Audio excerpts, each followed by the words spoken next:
WhatsApp guys, আমি এখন আপনাদেরকে দেখাবো কীভাবে জিমেলের পাসওয়ার্ড চেঞ্জ করতে হয়।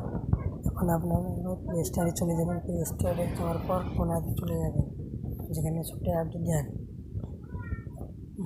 কোনাতে যাবেন। তারপর যে নামের নিচটা চাপ দিবেন। চাপ দেওয়ার পর এখানে যাবেন, তালাটা যাবেন, এটাতে বসাবেন সিক্রেট অন পাসওয়ার্ডে যাওয়ার পর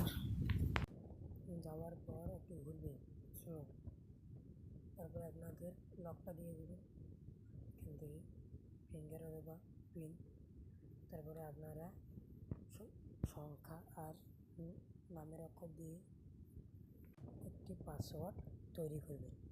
তৈরি করে ক্লিক দিয়ে দিবেন, সেটা নিয়ে নেবেন। হোয়াটসঅ্যাপ গাইজ, কেমন আছেন সবাই? ভালো। একটু লাইক, কমেন্ট আর আইকনটি ক্লিক করে দিবেন। এইভাবে এখানে একটা ক্লিক করে দেবেন, আপনাদের হয়ে যাবে। লাইক, কমেন্ট, সাবস্ক্রাইব একটু করে